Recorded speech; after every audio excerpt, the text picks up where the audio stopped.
Espiritu'y magtuturo ng aral at pagkukuro ni Jesus na ating guro.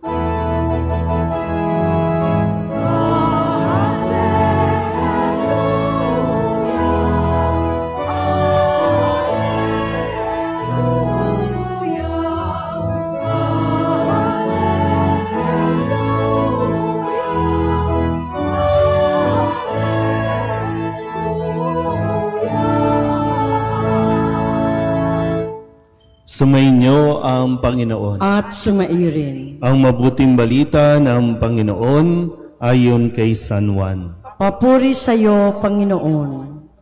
Noong panahong iyon, sinabi ni Jesus sa kanyang mga alagad, ang tumatanggap sa mga utos ko at tumutupad nito, ang siyang umiibig sa akin. Ang umiibig sa akin ay iibigin ang aking Ama. Iibigin ko rin siya at ako'y lubusang magpapakilala sa kanya. Tinanong siya ni Judas, hindi ang Iscariote, Panginoon, bakit po sa amin lamang kayo magpapakilala ng lubusan at hindi sa sanlibutan? Sumagot si Jesus, ang umiibig sa akin ay tutupad ng aking salita. Iibigin siya ng aking Ama at kami sa kanya at mananahan sa kanya. Ang hindi umiibig sa akin ay hindi tumutupad sa aking mga salita. Hindi akin ang salitang narinig ninyo, kundi sa Amang nagsugo sa akin. Sinabi ko sa inyo ang mga bagay na ito samantalang kasama pa ninyo ako. Ngunit ang patnubay, ang Espiritu Santo na susuguin ng Ama sa pangalan ko, ang siyang magtuturo sa inyo ng lahat ng bagay at magpapaalala ng lahat ng sinabi ko sa inyo. Ang mabuting balita ng Panginoon. Pinupuri ka namin, Panginoong Hesukristo. Isang magandang gabi po sa inyong lahat. Ngayon po ay Lunes sa ika-5 linggo ng Pasko ng Pagkabuhay at tayo po ay nagpapatuloy ng atin pong pagninilay, pagbabasa sa Ebanghelyo na hinango mula kay San Juan. Ito yung mga tagpo bago pa ang pagpapakasakit, ang pagkamatay at muling pagkabuhay na siyang nagdudugtong naman na ngayon nasa ika-5 linggo tayo ng Pasko ng Pagkabuhay, pinapaalala sa atin na sinabi na ito ni Jesus bago pa mangyari ang lahat. So ito yung mga huling mensahe, mga mensahe ng pamamaalam, bagamat naglalaman ito, pamamaalam pero naglalaman ito ng iba yung pag-asa sa mga alagad ni Jesus na silang maiiwan at magpapatuloy ng misyon ng pagbabahagi at pagpapahayag ng mabuting balita. Kahapon, ang sabi sa atin ni Kristo, kung babalikan natin ng konti, ang sabi niya, ito ang bagong utos na ibinibigay ko sa inyo, mag-ibigan kayo. Ngayon, sa pagpapatuloy, sinabi ni Jesus sa kanyang mga alagad, ang tumatanggap sa mga utos ko at tumutupad nito, ang siyang umiibig sa akin.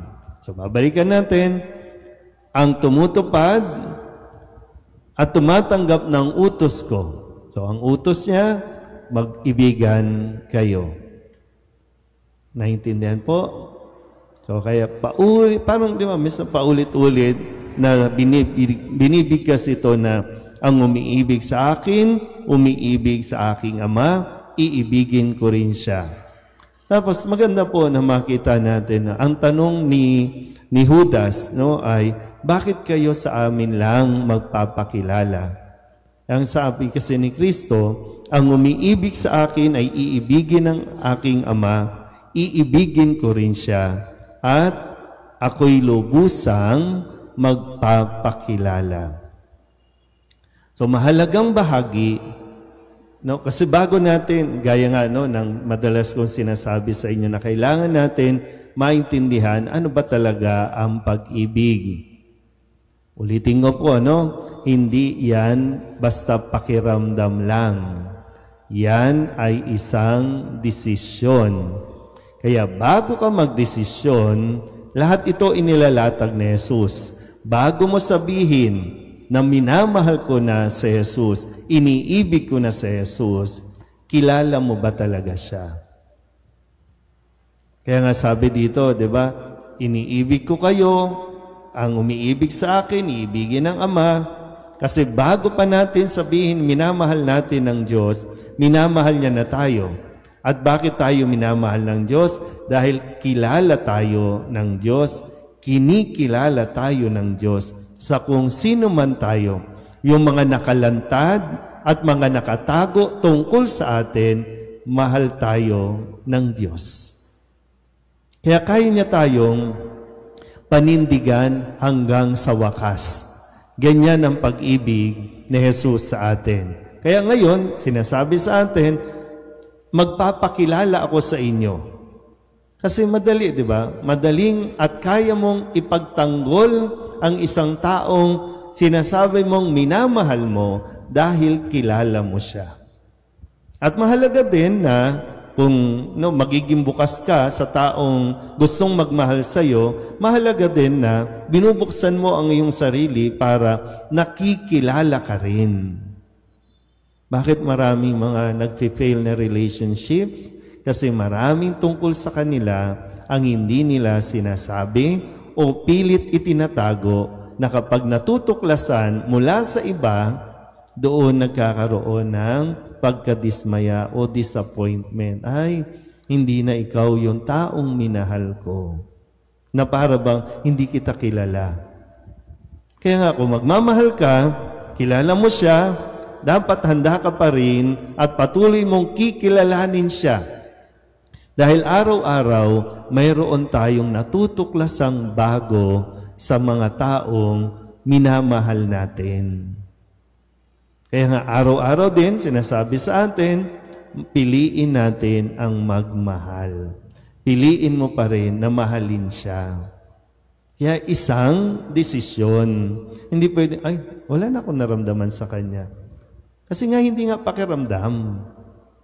Diba? Ganun madalas nating naririnig sa mga pelikula. Kaya patol na lang, hanap na lang ng iba kasi para bang sa kanya naman tumibok. O tapos ngayon wala na, sa kanya naman wala na. Kaya kinikilala natin ang isa't isa. Handa ka bang magpakilala? Handa ka rin bang kilalanin pa siya? At kung makilala mo, kaya mo ba siyang tanggapin pa at mahalin? So, nasa atin po, no? Pero sana po, kagaya ng madalas na pinapaalala sa atin, kung iniibig natin si Kristo, manatili tayo sa Kanya at sikapin nating sundin ang Kanyang utos. Ang utos na magmahal.